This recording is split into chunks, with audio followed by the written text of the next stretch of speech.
Picture Plymouth Harbour, 1689. Deep within an English prison hulk, damp timbers groaning in the dark, a French captain plots an impossible escape. He is Jean Bart, corsair, hero to France, the devil himself to England's Royal Navy. His captors believe they have finally caged Dunkirk's most dangerous weapon. They are mistaken. His breakout tonight will not merely free one man. It will unleash a furious storm upon the Channel, humiliating an empire and reminding England that the sea belongs to the boldest.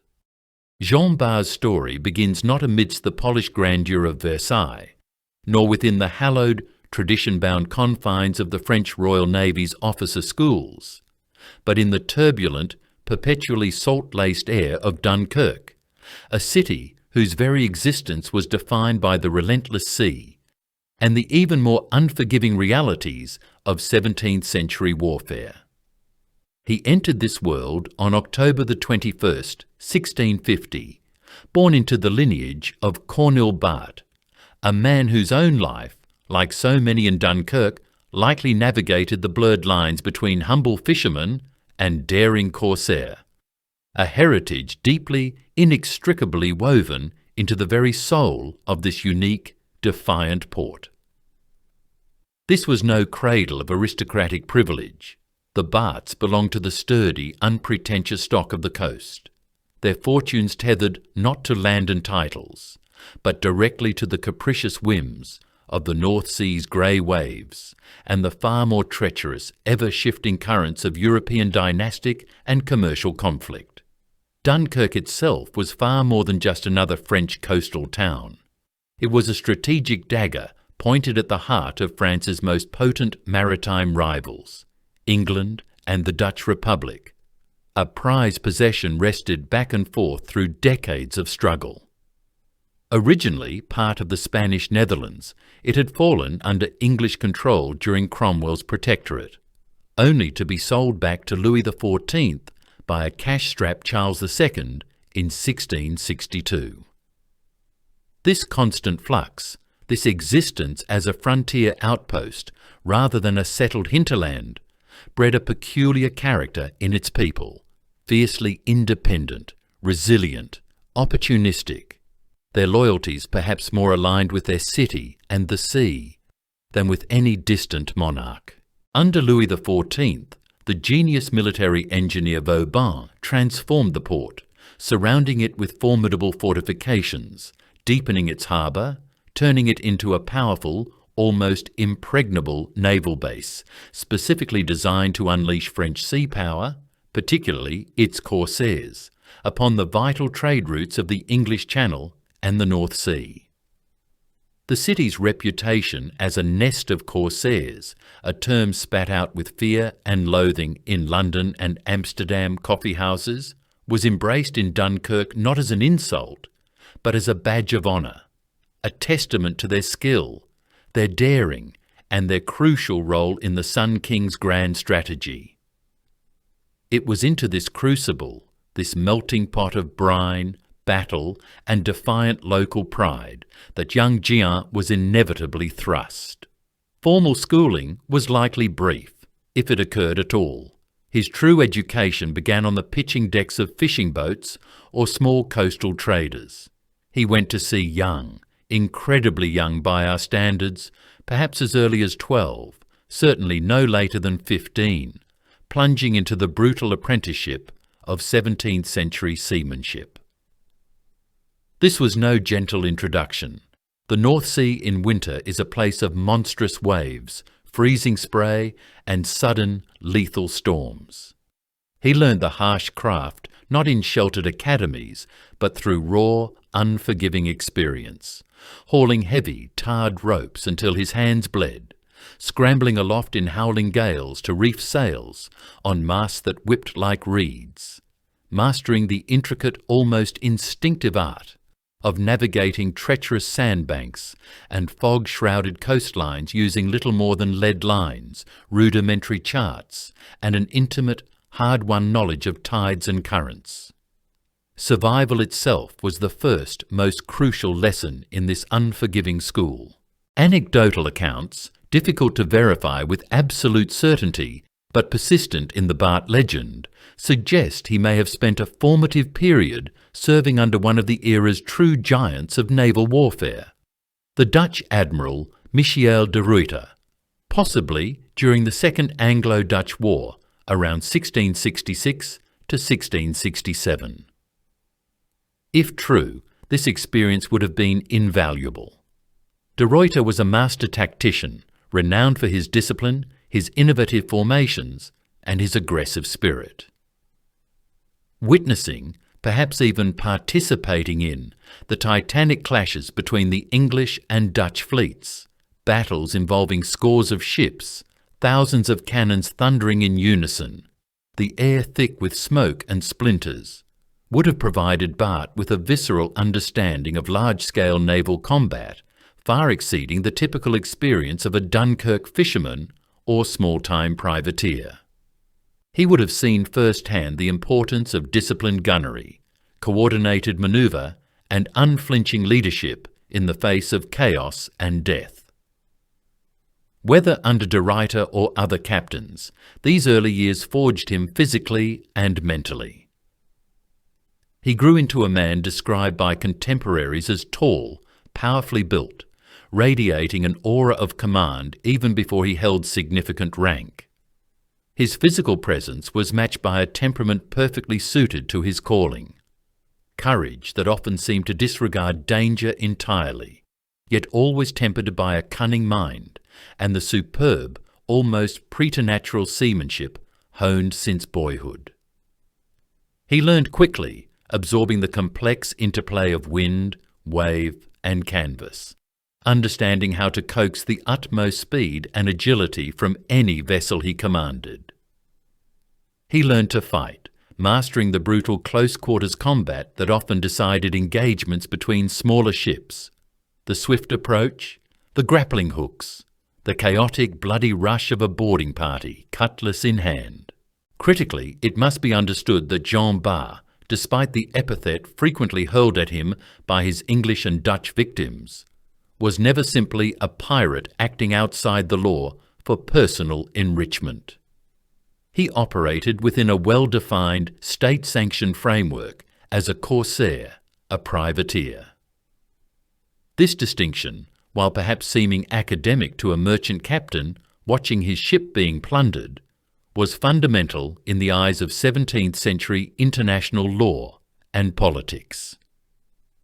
Bart sailed under the authority of the French crown, granted a lettre de marque, a formal commission that licensed him to attack the shipping of nations currently at war with France.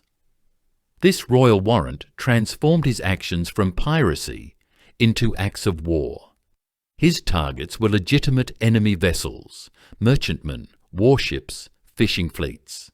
His captures, while enriching himself and his crew, also served the strategic interests of the king, disrupting enemy trade, diverting enemy naval resources to convoy duty and blockades, and contributing a specified portion of the prize money directly to the state treasury. He was, in effect, a state-sponsored predator, a crucial element of France's naval strategy, particularly from bases like Dunkirk, which specialised in this guerre de course, or commerce-raiding warfare. States like France relied heavily on corsairs like Bart. Maintaining vast standing navies was ruinously expensive.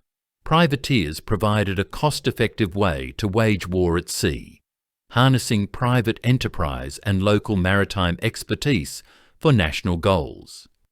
They could be mobilised quickly, operated aggressively, often taking risks regular naval officers might shun, and offered a degree of plausible deniability if their actions caused diplomatic incidents.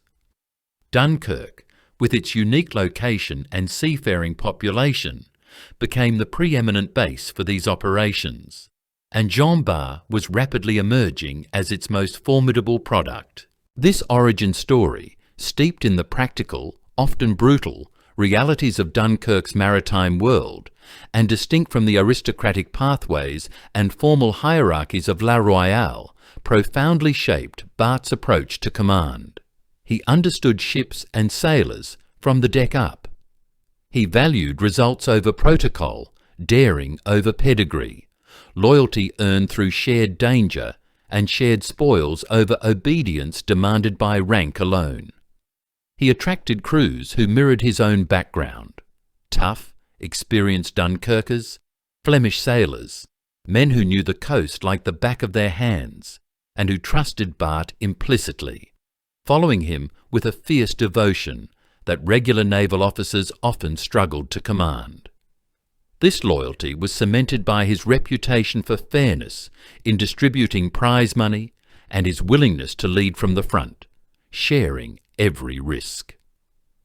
As the 1670s dawned, France, under the ambitious Louis XIV, was preparing to challenge the dominance of the Dutch Republic, igniting a conflict that would set the North Sea and the Channel ablaze. Jean Bart, now a seasoned captain in his early 20s, possessing an unparalleled understanding of his home waters and a burning ambition honed in the unforgiving school of the sea, stood ready. The crucible of the Franco-Dutch War would provide the stage for him to transform his local reputation into something far greater, forging his name into a symbol of French defiance, feared and respected across the waves. The Dunkirk Devil was about to be unleashed. The year 1672 ignited a conflict that would truly forge Jean Bart in the fires of naval warfare, setting the stage for his legendary career. Louis XIV, the Sun King, driven by a potent mixture of strategic ambition, perceived slights, and a desire to shatter the commercial dominance of the Dutch Republic, unleashed his armies in a devastating land invasion. Simultaneously, by the terms of the secret Treaty of Dover, England under Charles II reluctantly joined the assault, creating what seemed an overwhelming naval coalition against the Dutch. For the corsairs of Dunkirk, the declaration of war was less a political abstraction and more the sounding of a gong, a signal that the lucrative, dangerous game they played was now officially sanctioned and vastly expanded. Jean Bart, barely into his 20s, but already seasoned by years battling the unforgiving North Sea and likely skirmishes with Dutch fishermen or merchants, was perfectly positioned to capitalise on the chaos. Armed with his lettre de marque, that vital royal commission legitimising his predatory endeavours, he took command of his own privateer vessels, likely starting small, but rapidly proving his worth and graduating to more capable ships. These were not the grand, multi-decked galleons of the State Navy, but nimbler, faster craft, perhaps swift frigates like l'Espérance, which he is known to have commanded later, or purpose-built Dunkirk luggers, even heavily armed barks, vessels optimised for speed, surprise, and the brutal efficiency required for commerce raiding. His primary hunting ground became the vital maritime arteries connecting the Dutch Republic to its global trade network and its essential Baltic supplies: the North Sea, the English Channel, the waters off the Texel, and the Dogger Bank. His prey was the lifeblood of Dutch prosperity, the heavily laden merchantmen returning from the East Indies, the convoys carrying crucial timber and grain from Scandinavia and Poland, the fishing fleets, especially the vast herring busses whose catches fed much of northern Europe and whose taxes funded the Dutch state. Bart's tactical approach during these years was a masterclass in asymmetric warfare, perfectly leveraging his intimate knowledge of the local environment against often larger, less agile opponents. He knew the treacherous coastline around Dunkirk, the complex network of sandbanks, channels, and shoals, better than almost any enemy captain. He understood the capricious North Sea weather, using sudden fogs, squalls, or the cover of darkness to mask his approach or make his escape. Surprise remained his most potent weapon. Lurking in coastal mists, hiding behind headlands, or simply appearing like a phantom on the horizon at dawn, he would bear down on unsuspecting merchant convoys or lone vessels with terrifying speed. His preferred method, characteristic of the aggressive Dunkirk tradition, was often the abordage, boarding. Closing the distance rapidly under a hail of small arms fire, his ship would crash alongside the target, grappling hooks flying, securing the vessels together. Then, leading his hardened crew, fellow Dunkirkers mostly, men as tough and sea-wise as himself, Bart would swarm onto the enemy deck. What followed was typically a short, savage explosion of violence. Pistols firing point blank, cutlasses clashing, axes smashing through railings. The sheer ferocity of the assault often overwhelming the defenders, who might be a mix of civilian sailors and a small contingent of soldiers. Bart, a physically imposing figure, was always in the van, his presence inspiring his own men and demoralizing the enemy.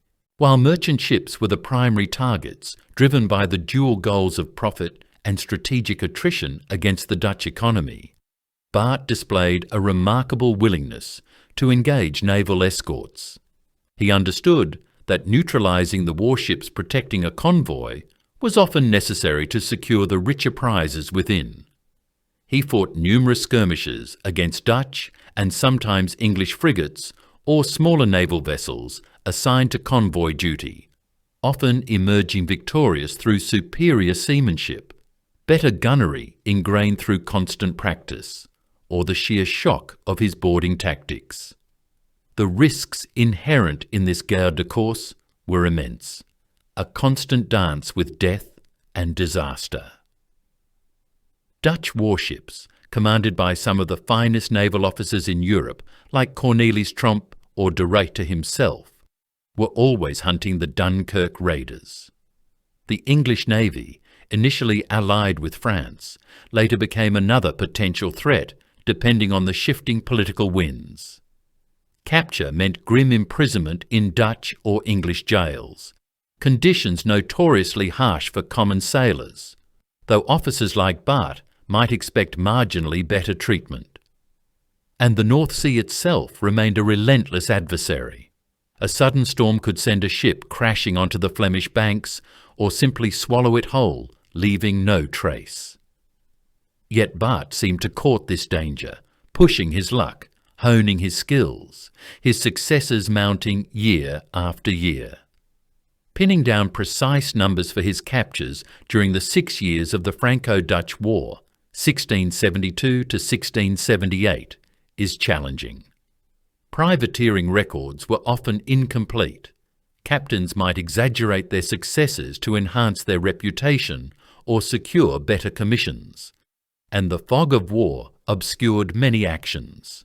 However, based on French naval archives, contemporary accounts, and allowing for some embellishment, credible estimates suggest Bart captured somewhere in the range of 50 to perhaps as many as 80 Dutch vessels, maybe even more, including smaller fishing boats. These weren't just random acts of plunder. Each captured ship represented a loss to the Dutch economy, a disruption to their vital supply lines, a drain on their naval resources needed for escort duty, and a corresponding boost to French morale and finances.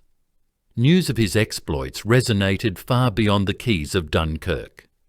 In Amsterdam and London, insurance rates for shipping in the North Sea likely fluctuated based on reports of Bart's activity. He became a named menace, the embodiment of the Dunkirk pirates that plagued Allied commerce. Within Dunkirk, he transformed into a local legend, his daring captures celebrated in taverns, his name synonymous with success and defiance. Experienced sailors vied for a position on his crew, drawn by his proven leadership, his reputation for success, which meant more prize money, and his known practice of distributing the spoils fairly, a crucial factor in maintaining loyalty among men risking their lives for profit as much as patriotism.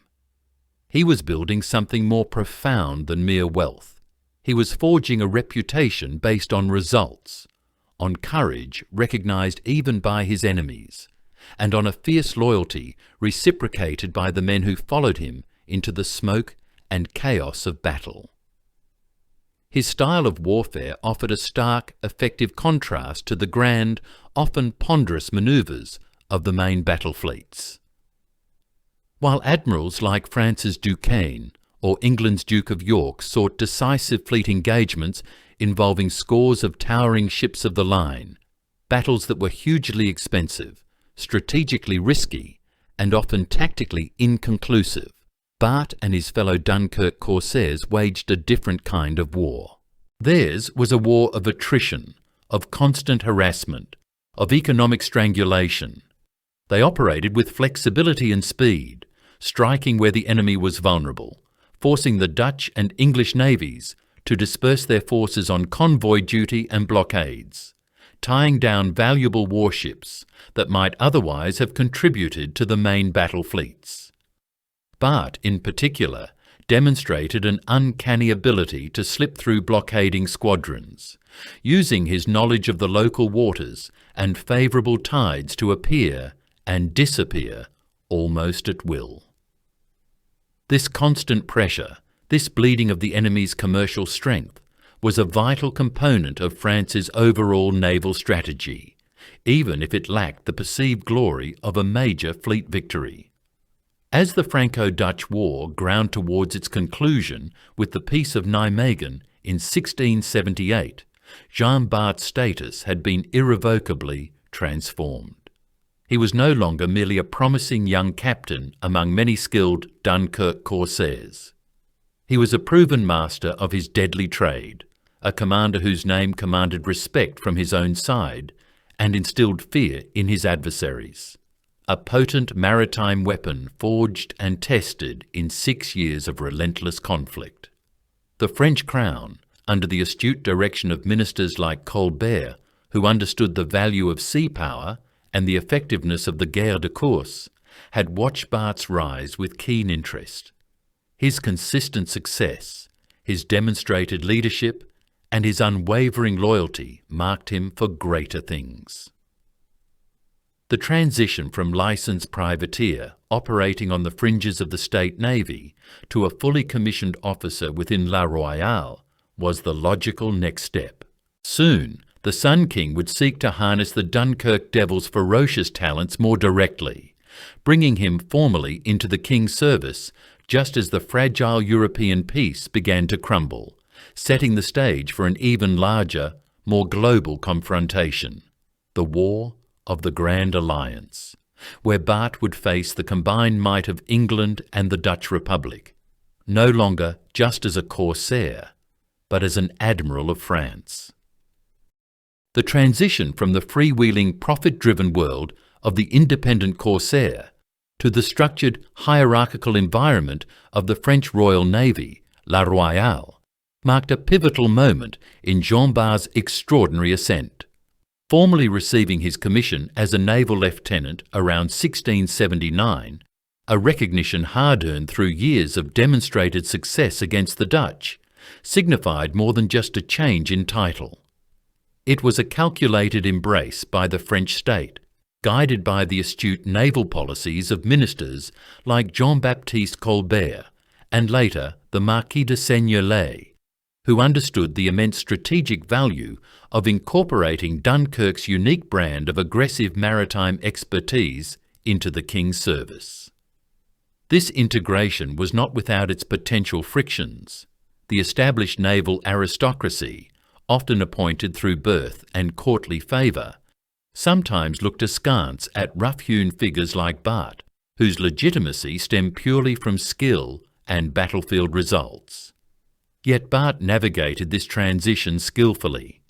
He brought with him his unparalleled knowledge of the treacherous Channel and North Sea waters, his instinctive grasp of small squadron tactics focused on shock and speed, and perhaps most importantly, the fierce, almost familial loyalty of his Dunkirk crews, men often wary of officers perceived as distant and unconnected to their maritime world.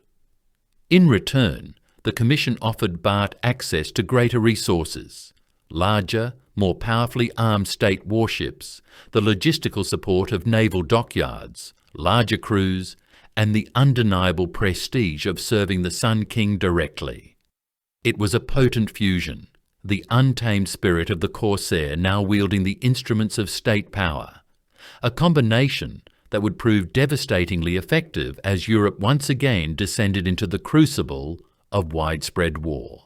The fragile peace brokered at Nijmegen proved short-lived, shattering definitively in 1688 with the eruption of the War of the Grand Alliance, a conflict known in English history as the 9 Years' War.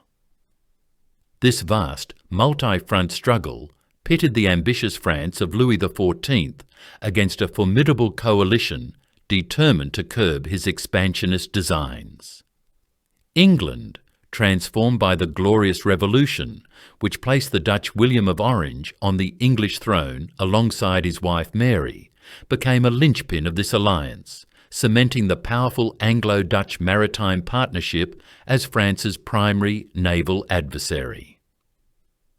For France, now facing powerful enemies on its land borders and the combined might of the world's two leading naval powers at sea, strategy demanded a multi-pronged approach. While the main battle fleet based at Brest, under commanders like the brilliant Admiral Tourville, sought opportunities for decisive fleet actions, culminating in near victory at Beachy Head in 1690, and later suffering a setback at Barfleur-la-Hogue in 1692. The strategic importance of Dunkirk and its specialised role intensified. Dunkirk became the designated spearhead for the guerre de course, the relentless war against enemy commerce. Its mission: to bleed the Anglo-Dutch alliance economically, disrupt their vital trade routes, tie down significant enemy naval forces in costly blockade and convoy escort duties, and undermine public support for the war in London and Amsterdam through sustained losses and rise in insurance rates. Jean Bart, rapidly promoted to captain and entrusted with commanding squadrons of the King's ships operating from his home port, became the embodiment and the most lethal practitioner of this strategy. He now commanded not just single privateer vessels, but integrated squadrons, often composed of several fast frigates, or even smaller, agile ships of the line, like the 50-gun Lecomte. These were formidable fighting machines, capable of overwhelming merchant convoys and tackling substantial naval escorts.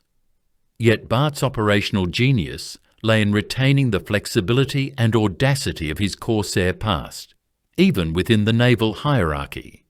He became the undisputed master of blockade running, turning the very measures designed to contain him into a stage for his daring. The Anglo-Dutch navies committed enormous resources to sealing off Dunkirk, stationing powerful squadrons, often comprising a dozen or more frigates and ships of the line under experienced flag officers, to patrol the approaches. It was a suffocating cordon, intended to strangle the corsair base. For Bart, however, it was merely a complex puzzle to be solved. He exploited every advantage his local knowledge provided, the intricate network of sandbanks, like the treacherous Flemish banks, the narrow shifting channels known only to Dunkirk pilots, the notoriously unpredictable weather patterns of the region. He used darkness as his cloak, slipping out on moonless nights or during favourable tides, when the larger blockading ships might be forced further offshore. He used fog as a shield, appearing and disappearing like a phantom, striking suddenly and vanishing before the cumbersome blockaders could react. Contemporary English and Dutch reports are filled with frustrated accounts of his elusiveness, of squadrons sighted one day only to have vanished the next, leaving behind a trail of captured or burning merchant ships. His targets remained the lifeblood of the Allied war effort: convoys carrying naval stores, timber, tar, hemp, vital for shipbuilding, from the Baltic to English and Dutch dockyards. Merchant fleets returning laden with colonial goods. The ubiquitous Dutch herring buses, whose capture represented both an economic and symbolic blow. Bart's attacks were characterized by speed and overwhelming force applied at the decisive point. He rarely engaged in prolonged gun duels if he could avoid it. His preference remained the swift approach, a crippling initial broadside often aimed at the enemy's rigging to immobilize them, followed by the chaos and finality of a boarding action led by his Dunkirkers. One specific, though perhaps embellished account from this period might describe Bart, commanding perhaps LeConte and a couple of frigates, encountering a Dutch convoy escorted by 2 or 3 warships. Instead of engaging the escorts in a conventional line, Bart might have used his squadron speed to bypass the lead escort, fall directly upon the flagship in the centre, capture it through a rapid boarding while his other ships engaged the remaining escort and scattered the merchantmen, sowing maximum confusion and securing prizes before reinforcements could arrive. Another plausible scenario could involve him intercepting a smaller group of English merchantmen under minimal escort in the Channel, perhaps using superior seamanship to cut them off from the English coast in deteriorating weather, forcing their surrender through intimidation and a demonstration of superior force. While the exact tally of captures during the 9 Years' War is, like his earlier privateering record, subject to the uncertainties of historical accounting, the cumulative impact was undeniable. French sources credit him with dozens upon dozens of prizes during this period, representing millions of livres in value and a significant disruption to Allied logistics and commerce. The reaction in London and The Hague escalated from frustration to fury. The Admiralty issued increasingly stringent orders to its blockading commanders. Take or destroy Jean Bart. Special squadrons were sometimes formed specifically to hunt him. Rewards were likely offered for his capture. Yet he continued his devastating work. He seemed to possess an almost uncanny sixth sense for danger, an ability to anticipate enemy movements, to know when to strike and when to disappear. This was not magic, but the product of superb intelligence gathering, likely through a network of informants in neutral ports and fishing communities, combined with his own unmatched understanding of the sea. His command style, even as a formal naval officer, retained elements of his corsair past that cemented the fierce loyalty of his crews. He ensured prize money, legally adjudicated by Admiralty courts, was distributed promptly and fairly, a stark contrast to the bureaucratic delays often experienced in the regular Navy. He led from the quarterdeck, visible and active during combat, sharing the risks. Accounts speak of his booming voice cutting through the roar of battle, directing manoeuvres, encouraging his men. He understood the psychology of his sailors, mostly fellow Dunkirkers or Flemish seamen, men who responded to charismatic, successful leadership that delivered tangible rewards.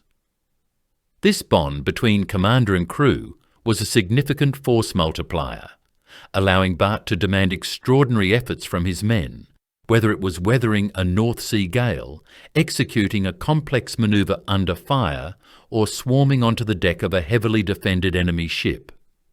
The Anglo-Dutch alliance, meanwhile, intensified its efforts.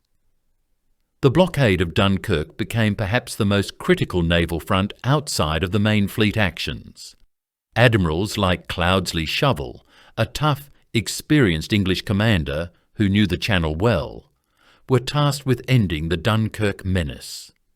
The waters became a crucible, a relentless, high-stakes game where Bart continuously tested the limits of seamanship, courage, and luck against an enemy determined to bring him down. He continued to score notable successes through 1688 and deep into 1689, leading daring sorties, snatching valuable prizes almost from under the noses of the blockaders, and returning triumphantly to Dunkirk, his reputation burnished with each successful mission. His name became a byword for audacity, his exploits celebrated in Paris, his continued success a source of immense frustration for King William in London. But the very nature of his warfare, operating constantly on the edge, often outnumbered, relying on speed and surprise against vigilant foes, meant that the odds were perpetually stacked against him.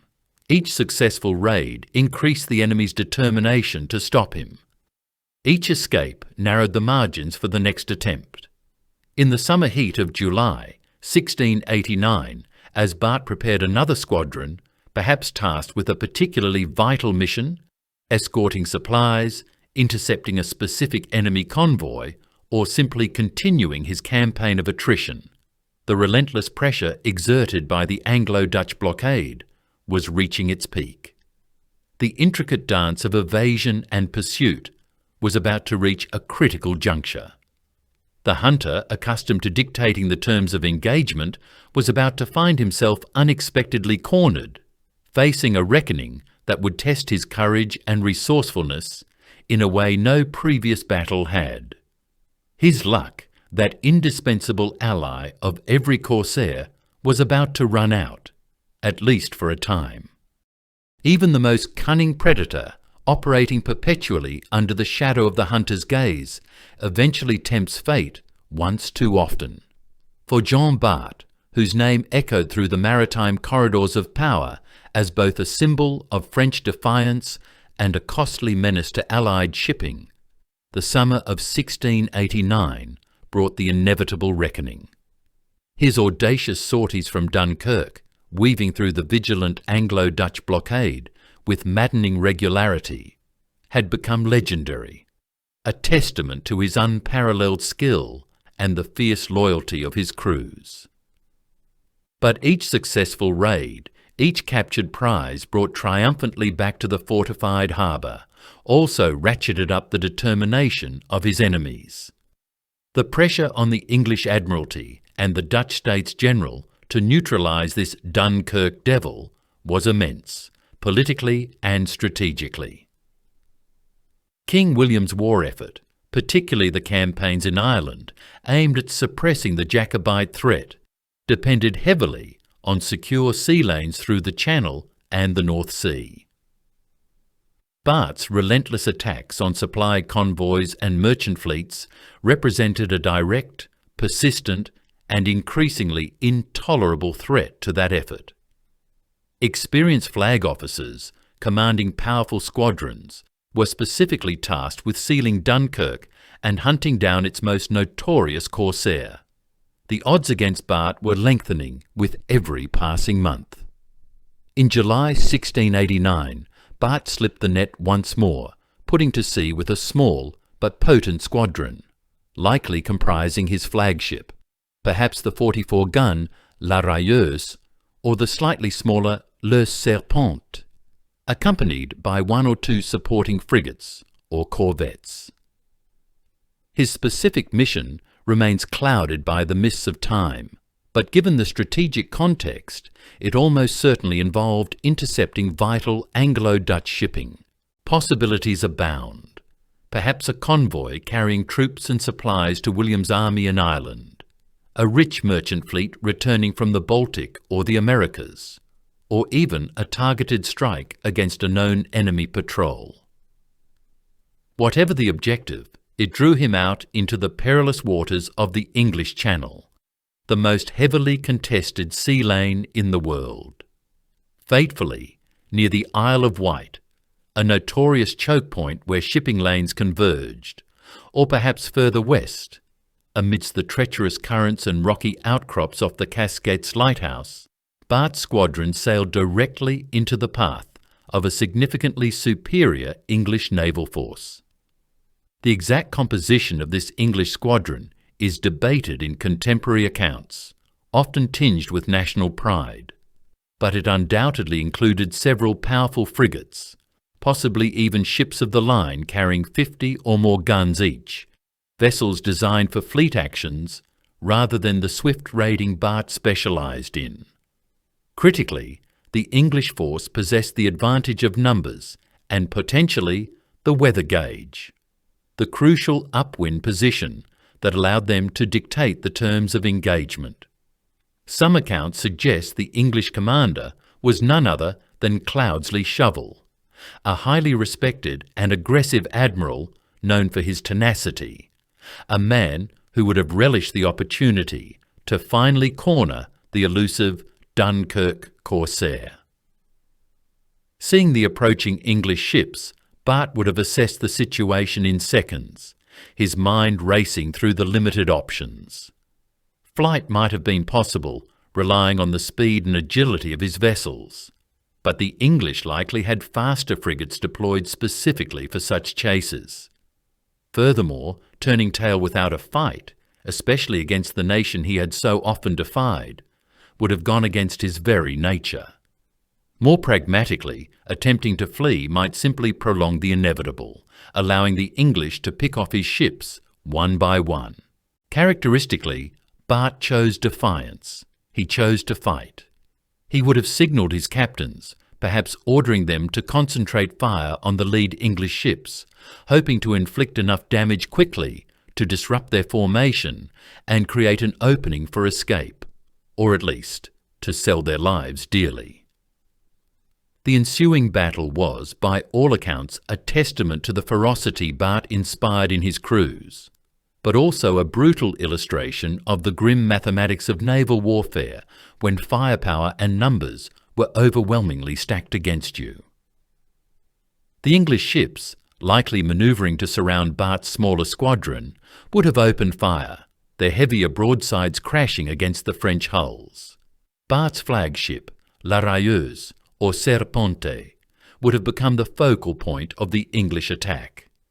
Imagine the scene on deck, the deafening roar of cannons firing in rapid succession, the air thick with acrid black powder smoke stinging the eyes and choking the lungs, the terrifying shriek of incoming round shot smashing through thick oak timbers, sending lethal splinters, jagged pieces of wood propelled with bullet-like velocity, scything across the crowded deck. Chain shot, designed to shred rigging, would whip through the air, potentially decapitating unwary sailors. Grape and canister shot, fired at closer ranges, would turn the upper decks into slaughterhouses. Bart, standing exposed on his quarterdeck amidst this maelstrom, would have been shouting orders, directing his gunners, manoeuvring his ship with desperate skill, trying to find an angle, an opportunity, any weakness in the enemy's attack. His well-drilled crew, veterans of countless skirmishes, would respond with disciplined fury, their own cannons returning fire, gun crews working in the hellish confines of the gun deck, sweating, stripped to the waist, loading and firing in a relentless rhythm, even as enemy shot tore through the hull nearby. Men would fall, screaming, limbs shattered, bodies torn apart. The cries of the wounded would mix with the thunder of the guns and the splintering crash of damaged timbers. Fires might break out, sailors desperately fighting the flames even as they continued to serve their guns. Bart's trusted lieutenant, Claude de Forbin, a skilled commander in his own right who was sailing with him, would likely have been directing fire or coordinating damage control efforts, sharing the immense danger. But the unequal nature of the contest would quickly become apparent. Bart's ship, subjected to the concentrated fire of multiple, potentially larger enemies, would begin to suffer critical damage. Rigging essential for manoeuvring would be cut to ribbons. Sails would be shredded. Masts, towering structures of pine weighing many tons, might splinter, groan, and come crashing down in a deadly tangle of spars, canvas, and rope, crushing anyone beneath and rendering the ship helpless. The hull itself would be pierced in multiple places below the waterline, water pouring in faster than the carpenters and pumps could handle. Casualties would mount horrifically. With his ship becoming an unmanageable wreck, unable to effectively fight back or escape, surrounded by enemies, his consorts likely already captured, sunk, or having fled. Bart faced the ultimate, bitter choice of a commander: surrender or pointless annihilation. Further resistance would only mean the deaths of his remaining loyal crewmen. For a captain known to care for his men, the decision, however agonizing for his pride, was clear. With a heavy heart, Jean Bart gave the order. The French colours, the white banner of the Bourbon monarchy, perhaps already tattered by enemy fire, were slowly lowered from the masthead. The guns fell silent. It was the universally recognised signal of surrender. Aboard the English ships, a cheer would have erupted. They had achieved what seasoned admirals had attempted for years. Jean Bart, the scourge of the Channel, the seemingly invincible Dunkirk Devil, was their prisoner. The strategic significance was immense, a major boost to English morale and a severe blow to French commerce raiding capabilities. For Bart, standing on his shattered quarterdeck amidst the dead and wounded, handing over his sword, the traditional symbol of surrender for an officer, must have been the lowest point of his life. Disarmed, defeated, his ship a prize of war, he and his surviving crew, including Forbin and possibly Bart's own young son Cornwall, who sometimes sailed with him, were transferred under guard to the victorious English vessels. The journey to Plymouth Harbour began, no longer as hunter, but as captive. Imagine the psychological torment for Bart during that voyage, confined perhaps to an officer's cabin, but under constant watch, treated with the formal courtesy due his rank, but undeniably a prisoner, sailing into the heartland of the enemy he had fought so fiercely. The arrival in Plymouth would have been a further humiliation, brought into one of England's greatest naval fortresses, a symbol of the very sea power he had challenged. The exact location and nature of his confinement remain somewhat unclear from historical sources, which often focus more on the drama of his escape than the details of his brief imprisonment. He might have been held ashore in relative comfort compared to common sailors, perhaps in lodgings under parole or strict guard, or confined aboard a designated prison ship, or even one of the warships within the heavily secured harbour. Regardless of the specifics, the conditions would have felt suffocating to a man accustomed to the open sea and the freedom of command. Food, though likely better than the rations given to ordinary prisoners, would be basic. His movements restricted, communication with the outside world severed, and the gnawing uncertainty about his future. How long would he remain captive? Would he be exchanged, ransomed, or perhaps even face harsher treatment given his notorious reputation? Would have weighed heavily. For the English authorities, Bart was a prize catch, but also a dangerous one. His reputation for daring suggested he wouldn't remain passive. Security around him would have been tight, precautions taken to prevent any communication with potential sympathisers or plots for escape. They likely underestimated the sheer force of will possessed by their captive, the depth of his resourcefulness, and the fierce loyalty he commanded even among fellow prisoners, like Forbin. Plymouth Harbour, bristling with English naval might, seemed the most secure cage imaginable for the Dunkirk Devil. His enemies celebrated, believing they had finally drawn his claws. They failed to comprehend that they hadn't merely imprisoned a defeated captain resigned to his fate. They had inadvertently trapped a force of nature, a storm gathering its energy in the enforced stillness, already calculating, planning, waiting for the slightest opportunity to break free and unleash its fury once more upon the waves.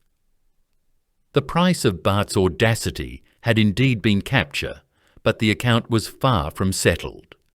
The English likely savoured their triumph, believing the formidable Jean Bart securely confined within the stony embrace of Plymouth Harbour. This wasn't just any naval base. Plymouth in 1689 was a nerve centre of England's war effort against Louis XIV, a bustling, heavily fortified port teeming with warships, mighty ships of the line, swift frigates, patrol vessels, their masts a dense forest against the Devon sky. Shore batteries commanded the approaches, guard boats rowed constant patrols, and the town itself hummed with the nervous energy of a nation locked in a desperate struggle. Holding France's most notorious corsair here, in the very heart of English sea power, felt like a decisive blow, a symbol that the tide might be turning in the relentless war consuming the Channel. They had captured not just a captain, but a legend whose name alone could disrupt trade and sow fear. Confined, disarmed, the Dunkirk Devil's brief but spectacular reign of terror seemed definitively extinguished. But Plymouth's thick walls and watchful sentries had reckoned without the sheer, unyielding force of will, the ingrained defiance that burned within their celebrated captive. For Jean Bart, a man whose entire existence was interwoven with the wild freedom of the sea and the cut and thrust of combat, captivity was anathema, an intolerable state to be broken, not merely endured. It was an affront to his honour, a betrayal of his duty to his king and his beloved, perpetually embattled Dunkirk. The recent humiliation of surrender, the galling helplessness of imprisonment, the knowledge that his enemies toasted his downfall in nearby taverns, these did not crush his spirit.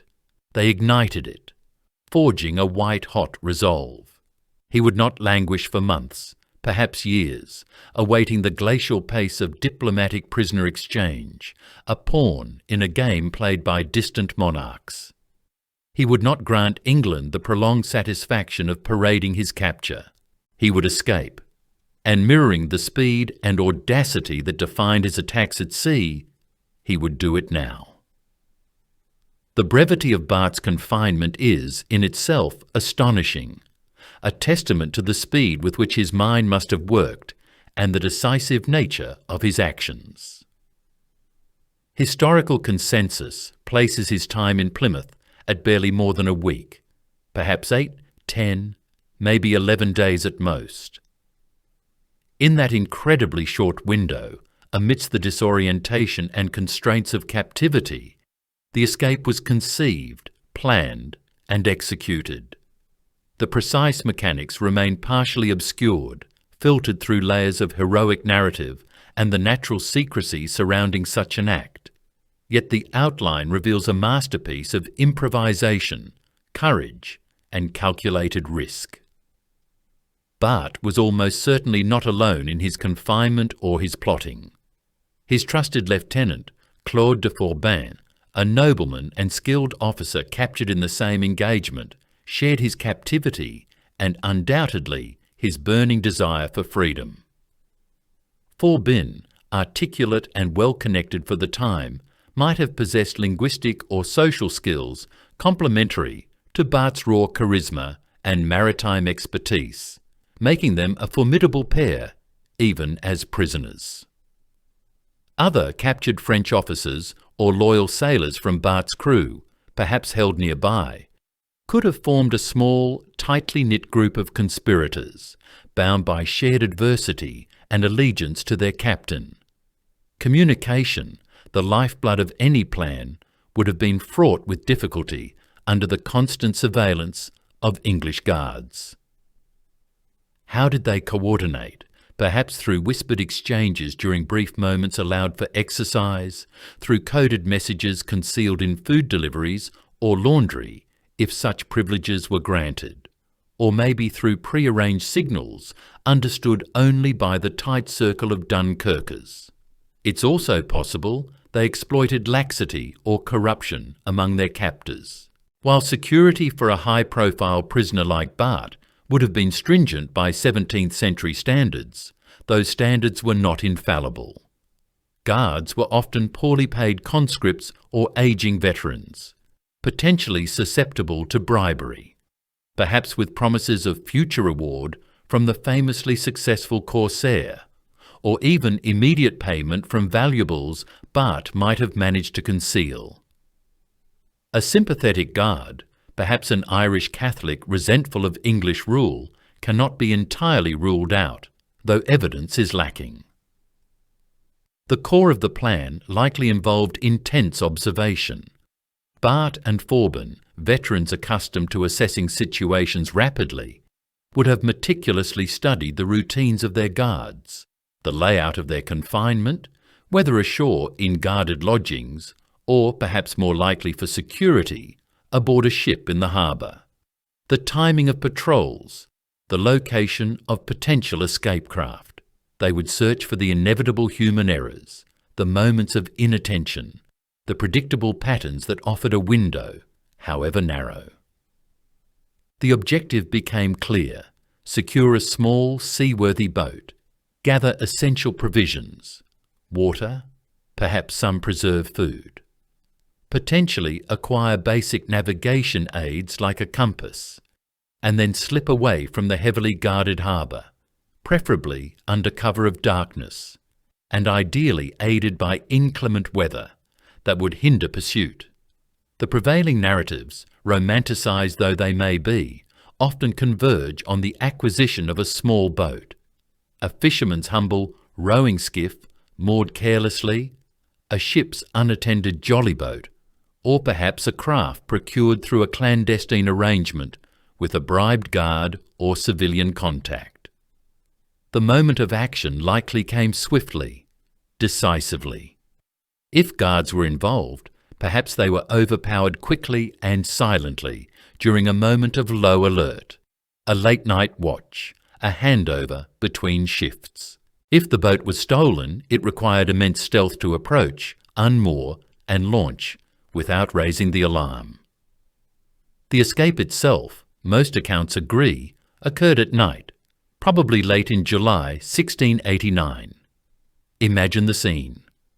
Bart, Forbin, perhaps Bart's young son Cornel, whose presence is sometimes mentioned in the escape story, adding another layer of paternal desperation, and maybe 2 or 3 loyal sailors moving like shadows through the damp Plymouth night.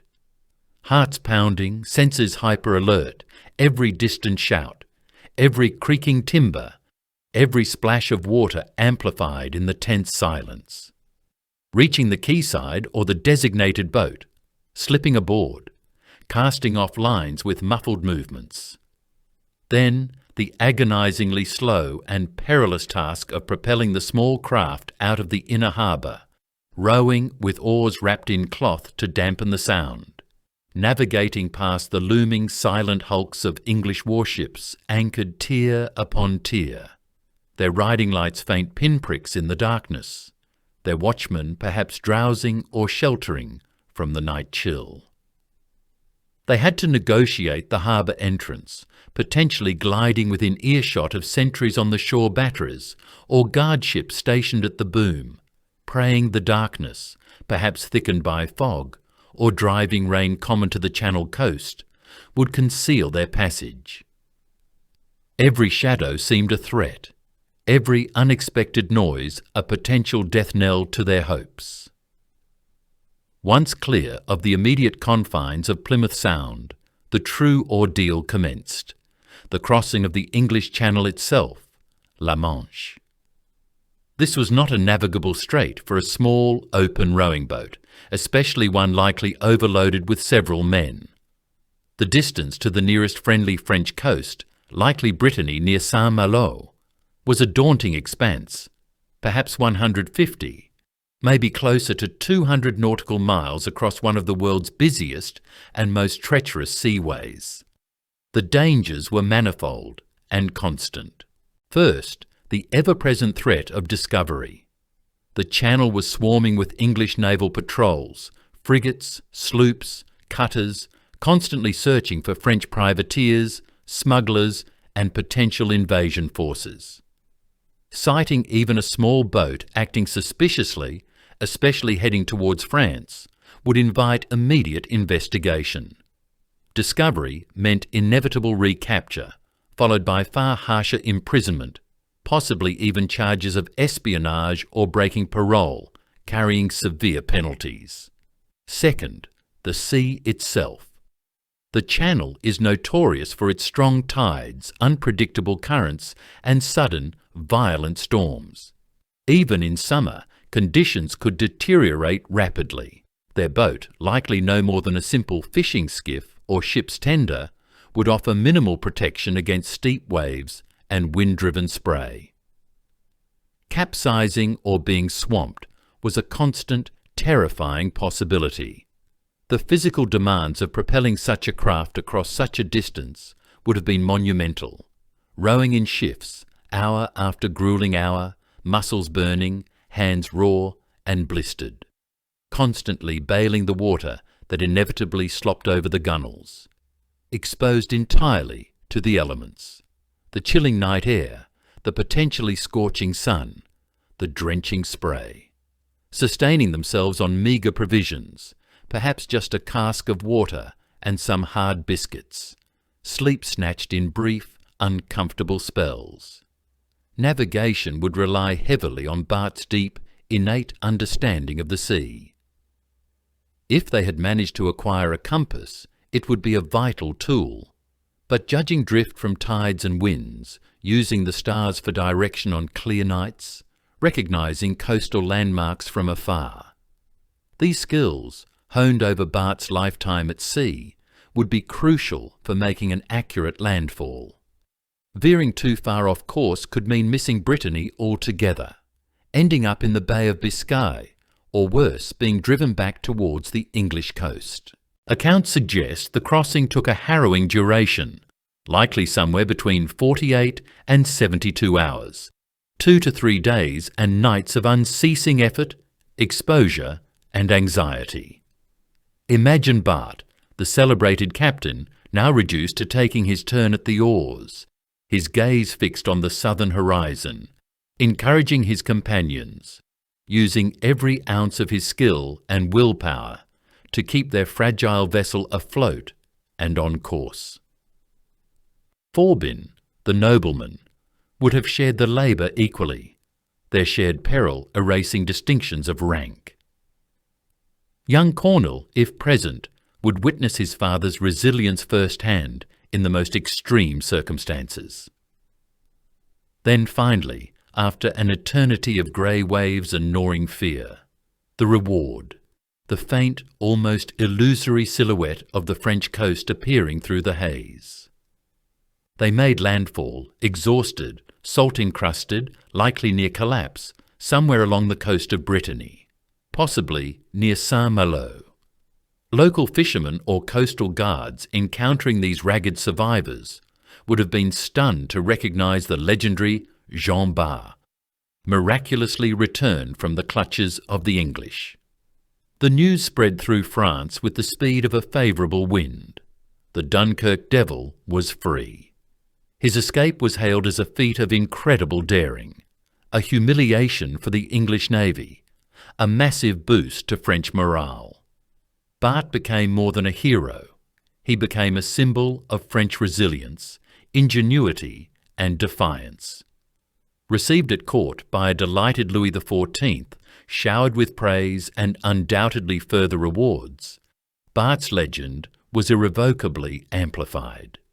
For the English Admiralty, the news was a bitter pill, a potent mixture of fury and embarrassment. Security at Plymouth would be drastically tightened. Recriminations would fly. But it was too late.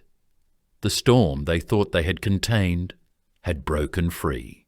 Jean Bart, fueled by the fresh memory of English chains and burning with a desire to repay their hospitality in kind, was back in Dunkirk, ready to unleash his unique brand of naval warfare upon the Channel once more, his reputation now preceding him not just as a skilled corsair, but as a man seemingly capable of defying capture itself.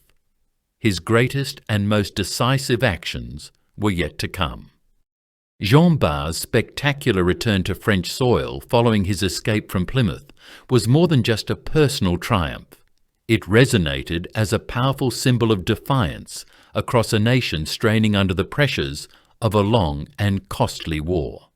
The sheer audacity of his breakout, slipping through the grasp of England's mighty navy with little more than a rowboat and raw determination, captured the public imagination. At Versailles, where Louis XIV presided over a court acutely aware of the ebb and flow of wartime fortunes and the importance of morale, Bart's return was greeted with unconcealed delight and relief. Here was tangible proof that French spirit remained unbroken, that even when cornered, French sailors possessed the skill and courage to humiliate their arrogant rivals. The king, a shrewd judge of men and acutely aware of the propaganda value of such exploits, received Bart personally, showering him with praise and, more concretely, further official recognition. His trajectory within the naval hierarchy accelerated. Already a captain, he was soon elevated to the rank of Commodore or Chef d'Escadre, a flag rank equivalent to a Rear Admiral in the English system, granting him command over significant squadrons. This promotion was remarkable in the context of La Royale, still largely dominated by officers drawn from the hereditary nobility. Bart's ascent, based overwhelmingly on demonstrated battlefield success and indispensable skill, underscored the pragmatism that wartime necessity could impose, even on the rigid social structures of the ancien regime. Furthermore, Louis conferred upon him letters of nobility, formally raising the son of a Dunkirk seaman into the ranks of the aristocracy, a profound honour signifying the crown's immense gratitude and Bart's unique status as a national hero, bridging the often separate worlds of the rough corsair and the king's formal service. He became, in effect, the king's corsair, embodying the aggressive spirit of Dunkirk now fully integrated into the state's naval strategy. But these honours came with immense responsibility, particularly as the War of the Grand Alliance ground relentlessly into the mid-1690s, placing France under increasingly severe strain.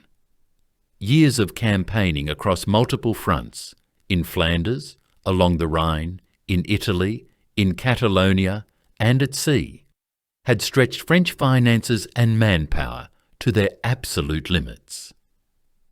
While French armies continued to perform formidably on land under brilliant commanders like the Maréchal de Luxembourg, the combined weight of the Allied coalition, particularly the suffocating pressure exerted by the dominant Anglo-Dutch navies, was beginning to tell. The French economy suffered under the blockade, trade withered, and hardship grew among the population. By the harsh winter and spring of 1694, this economic strain reached a critical point, exacerbated by widespread crop failures across France. The spectre of famine, that ancient scourge capable of destabilizing kingdoms far more effectively than enemy armies, began to loom large. Grain prices skyrocketed, hoarding became rampant, and reports of bread riots and starvation filtered back to Versailles from the provinces. The situation was desperate. Maintaining public order, feeding the populace, and sustaining the massive war effort now depended almost entirely on securing external food supplies. In this dire context, a massive merchant convoy assembling in the neutral ports of the Baltic Sea became France's lifeline. Numbering well over 100 vessels, contemporary estimates often cite figures around 120 or 130 ships. This vast fleet was laden with thousands upon thousands of tons of precious grain purchased at great expense from Poland, Scandinavia, and other Baltic states. Its cargo represented the difference between sustenance and starvation for potentially millions of French subjects. The fuel needed to keep the armies in the field and prevent societal collapse. The convoy's safe arrival in a French port was no longer merely a strategic objective, it was a matter of national survival.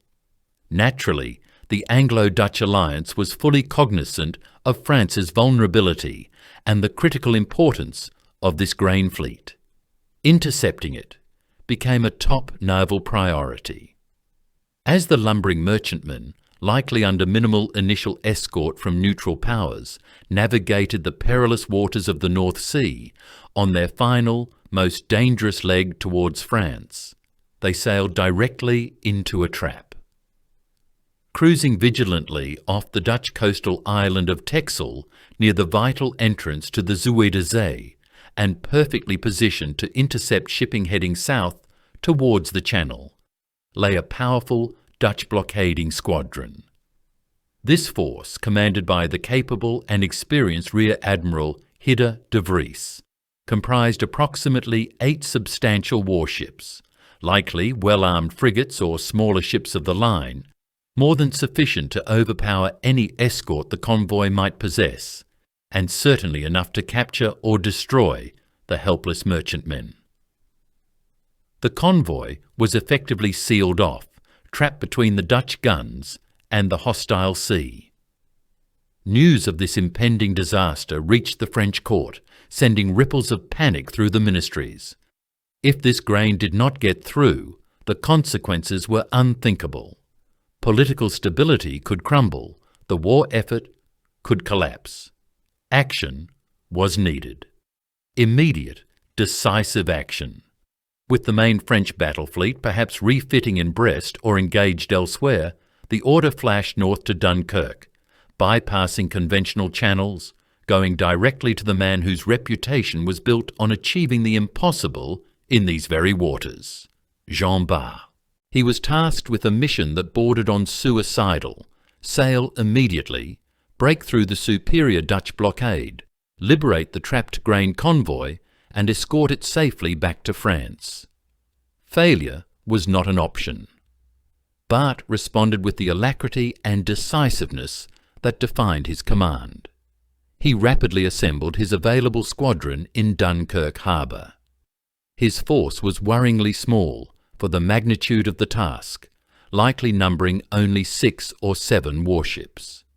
These were capable vessels, certainly, perhaps including his trusted flagship L'Amour, a ship likely mounting around 50 to 60 guns, supported by powerful frigates like l'Alcyon or La Fortune, and manned by his battle-hardened Dunkirk crews, arguably among the best sailors in the world for close quarters fighting in familiar waters.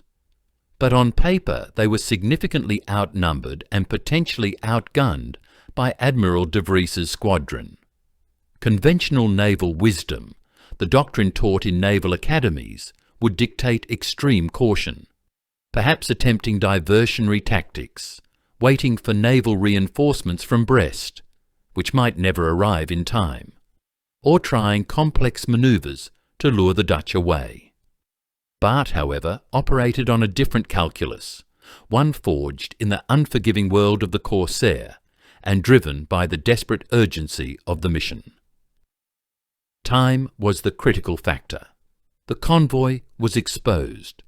Delay meant potential disaster. Caution was a luxury France could not afford. His plan, conceived rapidly but rooted in years of experience, was characteristically audacious. A direct, high-speed, concentrated assault aimed squarely at shattering the enemy's command and cohesion before their superior numbers could be brought fully to bear. On the morning of June 29, 1694, Bart's squadron sighted the Dutch ships off Texel, deployed in a blockade formation, confidently holding the vital grain convoy under their control. Bart wasted no time in manoeuvring. He identified de Vries's flagship, likely distinguishable by the Admiral's flag. That would be his primary target. He signalled his captains, conveying his simple, brutal plan. Concentrate the attack, ignore lesser targets initially, break the enemy flagship, and the rest would follow.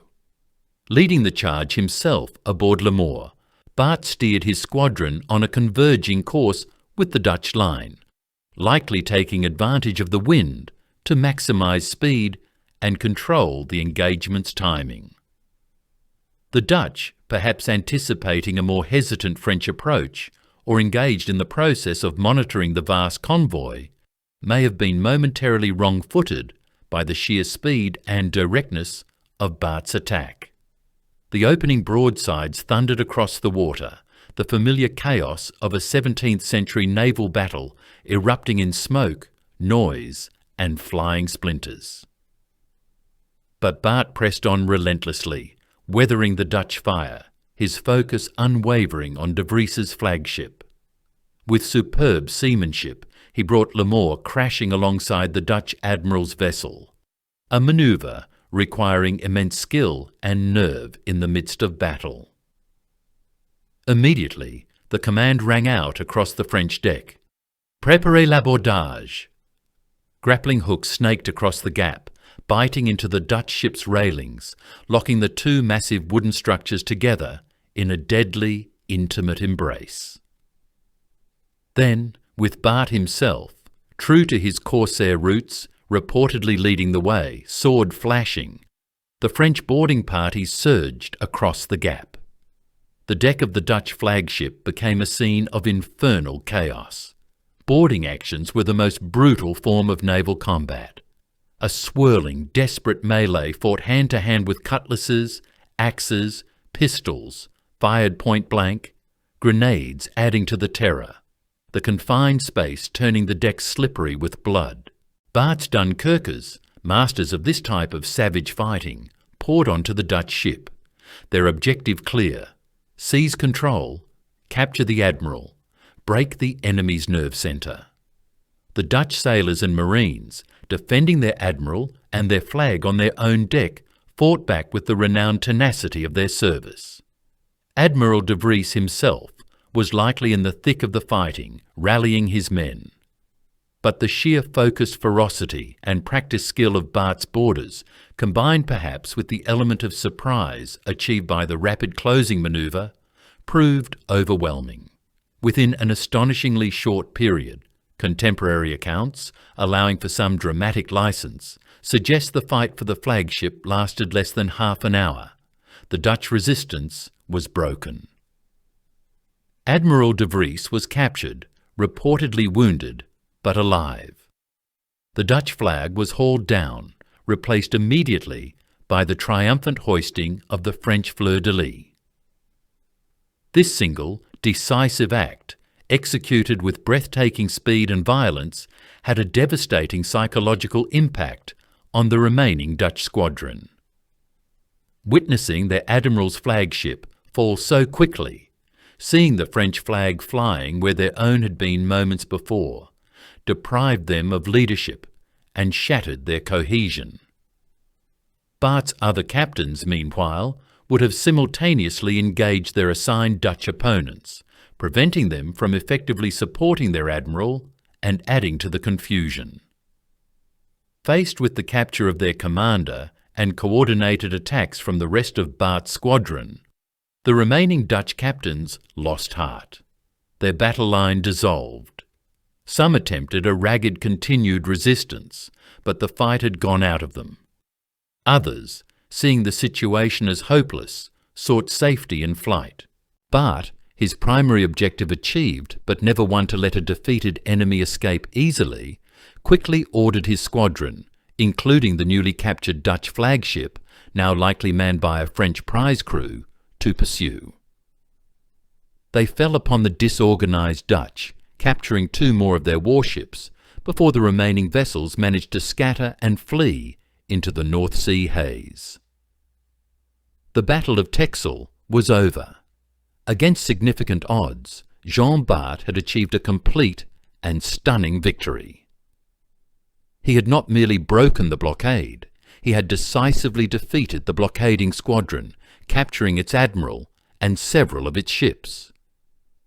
Without pausing to celebrate, Bart turned his attention to the precious grain convoy, over 120 vulnerable merchant ships, their crews having watched the battle unfold with breathless anxiety.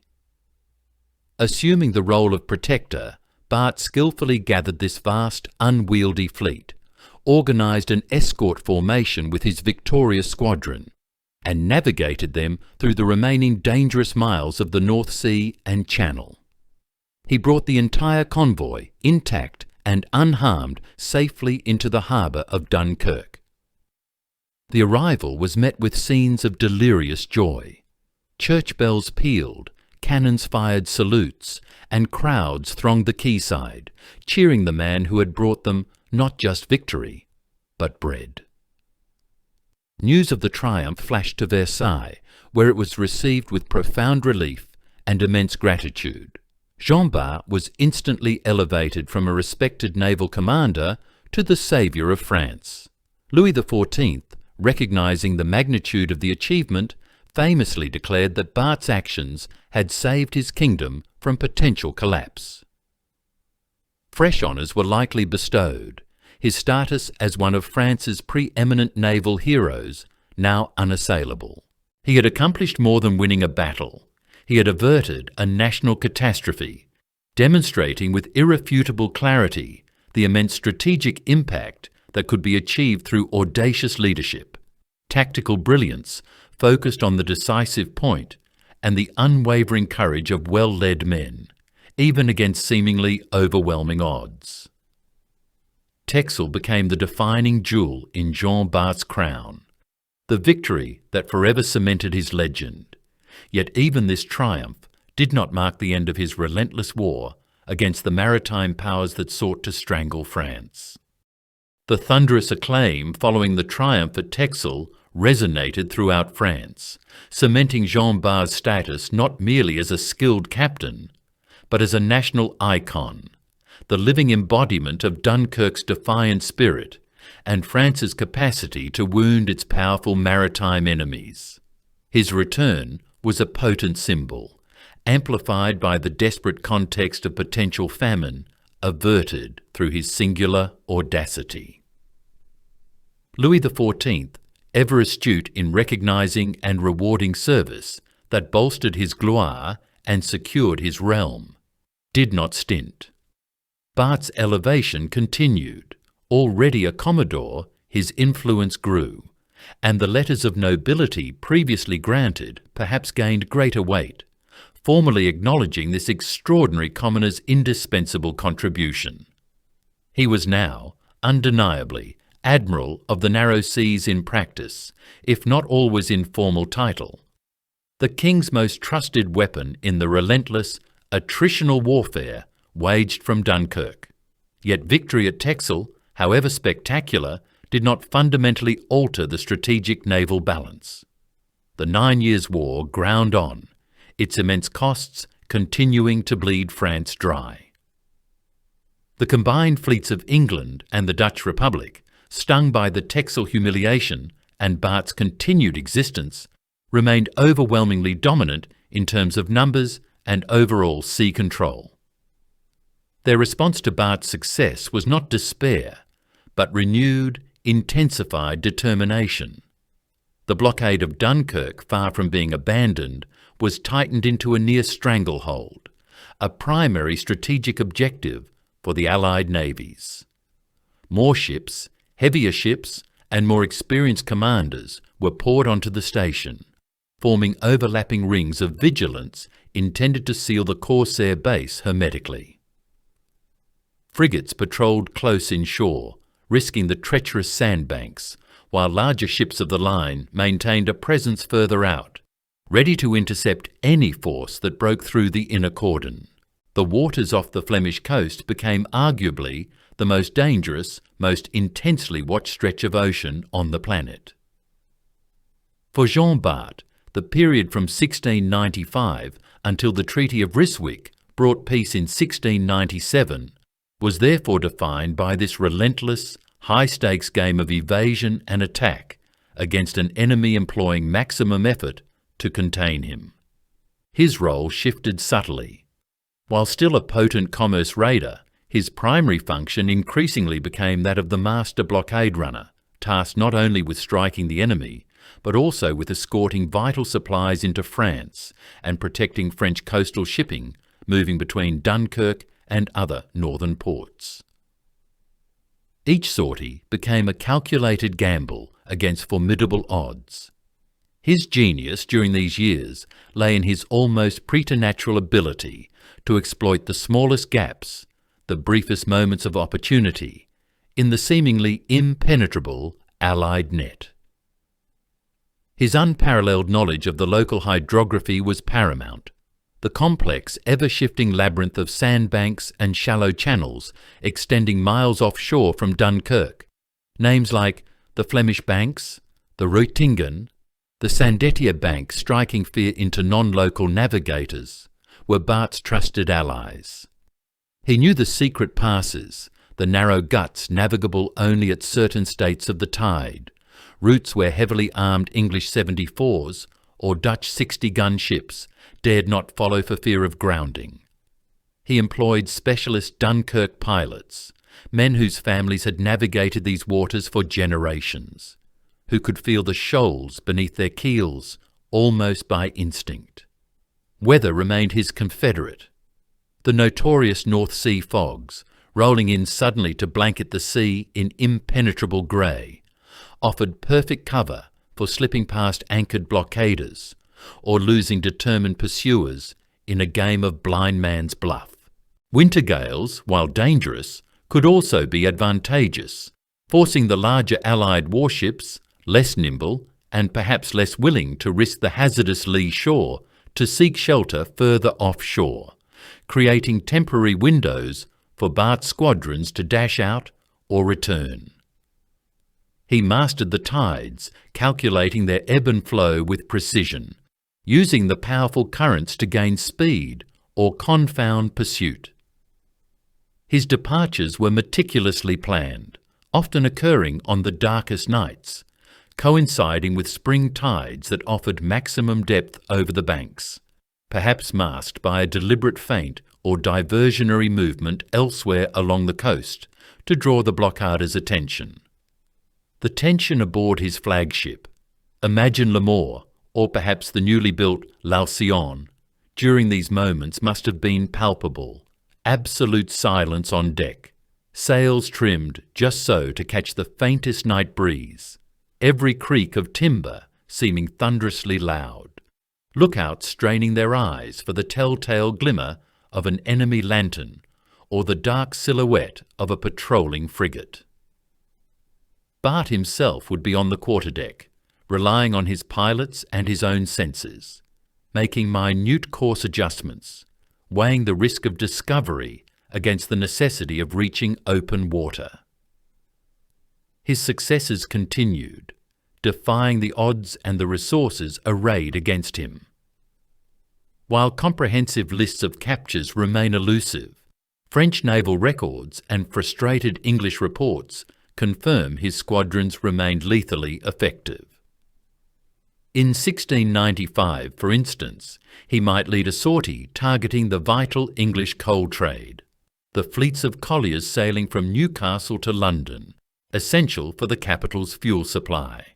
Evading the blockade, his squadron could fall upon the relatively lightly escorted colliers, capturing some, burning others, causing panic in London and driving up coal prices before vanishing back towards the Flemish coast, perhaps losing pursuing English frigates in the complex channels near Ostend. Another significant action might involve intercepting a portion of the Dutch herring fleet, the Grote Visserij, not just for the economic value of the catch and the vessels, but for the symbolic blow against a cornerstone of Dutch identity and prosperity. He might strike swiftly near the Dogger Bank, overwhelming the small naval escorts through speed and concentrated force, capturing dozens of buses before melting away as larger Dutch warships converged on the area. His reputation for almost uncanny elusiveness grew. English admirals like John Benbow, a tough, experienced commander known for his bulldog tenacity, were repeatedly frustrated in their attempts to bring Bart to battle on favourable terms. but refused to be drawn into unequal fights unless absolutely necessary. His objective was attrition and survival, not glorious, but potentially fatal fleet actions against superior numbers. He understood the value of his ships and experienced crews to the French war effort, and husbanded them carefully, choosing his targets and his moments with calculated precision. The constant pressure exerted by Bart and the other Dunkirk corsairs had a significant strategic impact, forcing the Allies to divert substantial naval resources, dozens of frigates and ships of the line, thousands of sailors, away from other theatres such as the Mediterranean or the main battle fleets, purely for blockade and convoy escort duties in the North Sea and Channel. This dilution of Allied naval strength undoubtedly aided France's broader war effort. The frustration of the Allies culminated in direct, brutal attempts to destroy Dunkirk itself, recognising that containing its raiders was proving impossibly difficult. In 1694, following Texel, and more concertedly in 1695, massive Anglo-Dutch fleets arrived off Dunkirk, not merely to blockade, but to obliterate the port.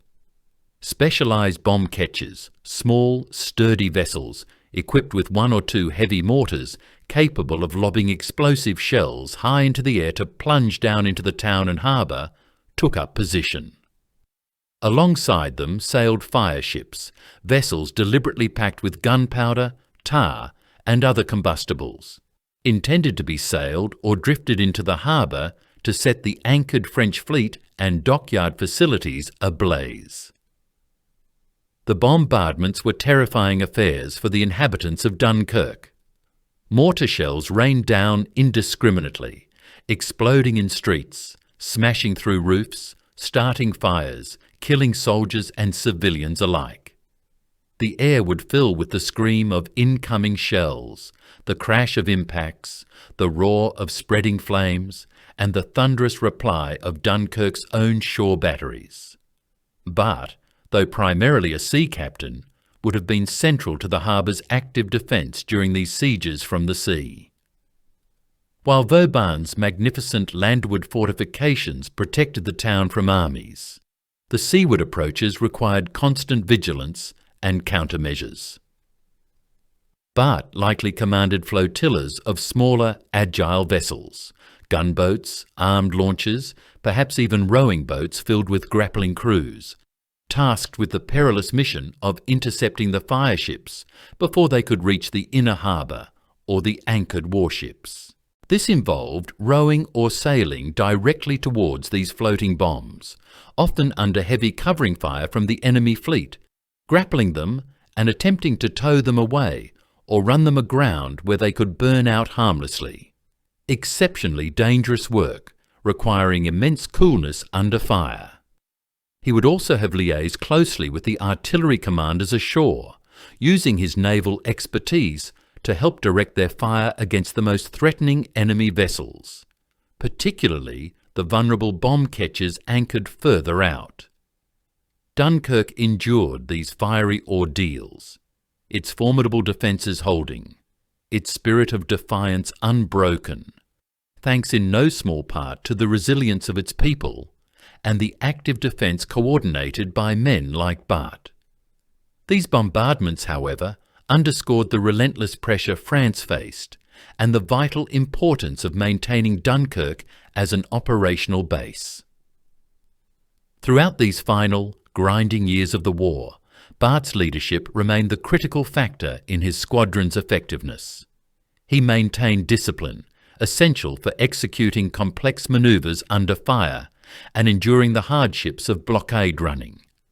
Yet his discipline was rooted in mutual respect and shared identity rather than fear alone. He ensured prize money was distributed fairly and promptly, a crucial element in motivating crews engaged in what was, ultimately, a form of state-sponsored, profit-driven warfare. He led from the quarterdeck, visible, decisive, sharing the risks.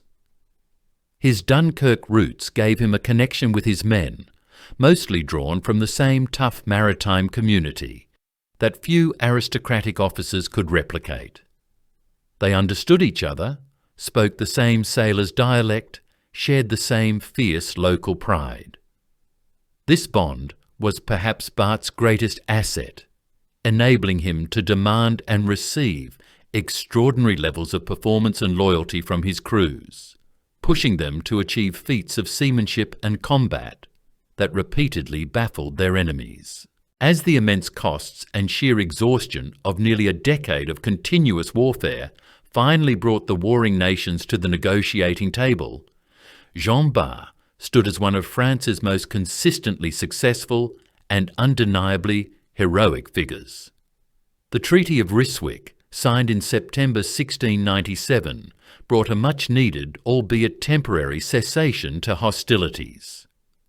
France, while forced to make some territorial concessions, had weathered the storm, holding its own against the combined might of much of Europe, thanks in significant measure to the relentless pressure applied by its navy, and particularly by the corsairs operating from Dunkirk under commanders like Bart. He returned to his home port not just as a commodore and a nobleman, but as the living embodiment of Dunkirk's spirit, the Admiral of the narrow seas, whose name alone commanded respect and whose exploits had become the stuff of legend. The brief interlude of peace offered a chance for rest, for rewards beyond the battlefield, perhaps a governorship, a position at court, the quiet life of a landed gentleman. Yet the sea and the call of duty were deeply ingrained in Bart's soul. And across the Channel, the old rivalries simmered, the unresolved questions lingered, and the storm clouds of the next great European conflict, the War of the Spanish Succession, were already gathering ominously on the horizon, promising new challenges for France's most celebrated corsair admiral, though his final, unexpected battle would be fought not upon the waves, but against a foe no man can defeat. The peace established by the Treaty of Ryswick in 1697 offered Jean Bart, now a nobleman and celebrated commodore, a rare interlude of repose, a chance to enjoy the fruits of his perilous service. His ennoblement by Louis XIV was a remarkable achievement, a powerful symbol in the rigidly hierarchical society of 17th century France. For a man born into the rough, practical world of Dunkirk's maritime community, whose skills were forged on deck rather than learned in aristocratic salons, receiving a title, a coat of arms, a place, however minor, among the hereditary elite signified the crown's extraordinary recognition of his unique value. It validated not just his personal courage and tactical genius, but also the vital strategic importance of the guerre de course and the men who waged it, men often viewed with suspicion by the traditional naval establishment. He was feted at court, his presence requested, his exploits recounted. Back in Dunkirk, he was more than a hero. He was a living legend, the embodiment of the city's defiant spirit, the man who had repeatedly humbled the mighty Anglo-Dutch fleets and saved France from famine. His status was secure, his fame widespread. Yet the ingrained habits of a lifetime dedicated to the sea and the demands of command could not easily be set aside.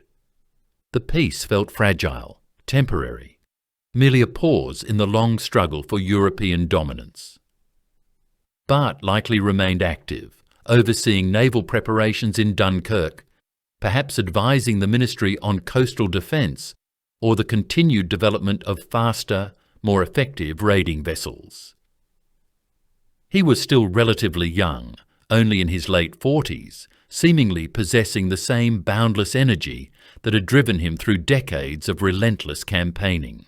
But the sea demands a heavy price, and the years of hard living, exposure to brutal weather, the constant stress of command, and a perhaps injury sustained in countless skirmishes had taken their toll. Just as the storm clouds gathered for the next great conflict, the War of the Spanish Succession, which erupted in 1701 following the death of the last Habsburg King of Spain, Jean Bart was struck down not by an English cannonball or a Dutch cutlass, but by a sudden, fierce illness. Accounts suggest pleurisy, an inflammation of the lungs, common and often fatal in that era before modern medicine. He died in his beloved Dunkirk on April the 27th, 1702, at the age of only 51, or perhaps 52.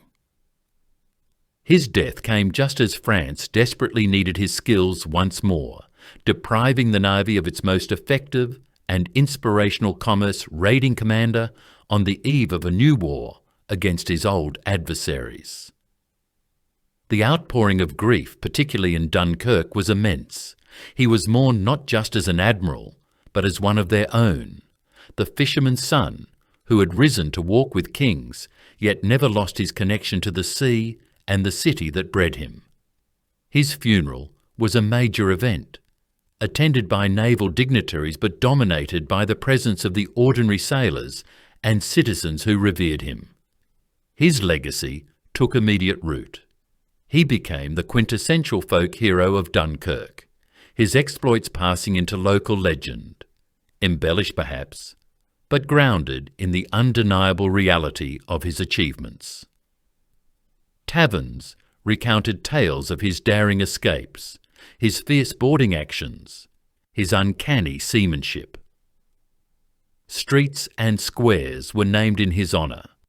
His statue, eventually erected in the heart of Dunkirk, became a potent symbol of the city's identity.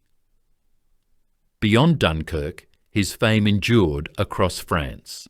Numerous French warships, down through the centuries, would bear the proud name Jean Bart, carrying his memory back onto the waves he had once dominated. His career became a case study in the effectiveness of the guerre de course, influencing French naval strategy, which often, lacking the resources to consistently challenge the Royal Navy in fleet actions, relied heavily on commerce raiding to inflict damage. Comparing Bart to figures like England's Sir Francis Drake, or even his near-contemporary Edward Pellew, reveals both parallels and distinct contexts. Like Drake, Bart rose from relatively humble origins to achieve flag rank and national renown through daring seamanship and success against a national enemy, Spain for Drake, the Dutch and English for Bart. Both were masters of the raid, the surprise attack, operating often on the fringes of formal naval warfare, yet achieving significant strategic impact. Bart, however, operated more consistently under direct state commission within a recognised naval structure, blurring the line between privateer and regular officer more completely than Drake perhaps did. Compared to Pellew, another naval hero known for aggressive frigate actions and brilliant ship handling, Bart's environment was perhaps even more consistently focused on commerce raiding within the confined, intensely contested waters of the Channel and North Sea, whereas Pellew often operated further afield and engaged in more single-ship duels against naval opponents. Both men, however, shared a reputation for exceptional skill, inspirational leadership, and achieving remarkable results, often against the odds, earning the fierce loyalty of their crews. Ultimately, Jean Bart's enduring legacy lies in his personification of Dunkirk's unique contribution to French sea power. He was the supreme practitioner of a specific type of naval warfare, perfectly suited to his time and place. He demonstrated that a nation facing maritime rivals with larger battle fleets could still inflict significant pain and achieve strategic goals through relentless, intelligent commerce, raiding conducted by skilled, motivated commanders operating from well-defended bases. He proved that audacity, intimate local knowledge, and inspirational leadership could overcome numerical inferiority. The Dunkirk Devil, the King's Corsair, remains a powerful figure in French naval tradition, a reminder that victory at sea can take many forms, and that heroes can emerge from the most unlikely of origins, forged in the harsh realities of the working waterfront and the unforgiving embrace of the sea itself. His shadow lingered long over the narrow seas, a testament to the enduring impact of one man's courage and skill against the might of empires. Jean Bart never commanded the vast, thundering fleets that decided the fate of empires in grand line-of-battle clashes, like Tourville at Beachy Head, or Duquesne against De Ruyter. His particular genius, forged in the rough embrace of the North Sea and the perpetual defiance of Dunkirk, lay elsewhere entirely, in the sudden, savage strike from the mist, the audacious escape against impossible odds, the relentless, debilitating harrying that bled his powerful enemies dry, ship by painstaking ship. He perfected a different kind of naval warfare, one predicated on speed, surprise, intimate knowledge of treacherous waters, and an unwavering, almost reckless courage. He was the perpetual thorn pressed deep into the side of Anglo-Dutch maritime dominance, a constant, nagging, costly reminder that control of the seas, however overwhelming it might seem on paper, is never absolute when faced with determined, skillful, and unpredictable opposition. His unique contribution was demonstrating with brutal effectiveness that skill, audacity, and local mastery could indeed challenge, disrupt, and sometimes humiliate even the mightiest navies, leaving a lasting psychological scar on France's most formidable rivals. The Dunkirk Devil, the King's Corsair, ultimately cast a long, enduring shadow across the narrow seas, a potent testament to the fact that even when outnumbered, even when seemingly cornered, the sheer force of human will, combined with exceptional skill and the courage to fight unconventionally, can forge legends and make empires tremble. His wake disturbed the waters long after his passing. So ends the tale of Jean Bart, the King's Corsair, whose shadow loomed large over the narrow seas long after his passing. His genius was not in commanding vast armadas, but in the sudden strike, the daring escape, the relentless proof that even the mightiest naval powers could be bled and humiliated by skill, audacity, and an intimate knowledge of the unforgiving sea. He remains a potent symbol of French defiance, a master of the guerre de course, whose exploits became legend. What are your thoughts on this remarkable, often overlooked admiral who rose from Dunkirk's rough waterfront to trouble the sleep of kings? Let us know in the comments below. If you found this voyage into France's turbulent maritime past compelling, please honour it with a like and subscribe to French History for more stories of the figures who shaped the nation. But Bart wasn't the only French commander fighting against steep odds far from European shores. What desperate siege sealed the fate of French power in India? Find out next time.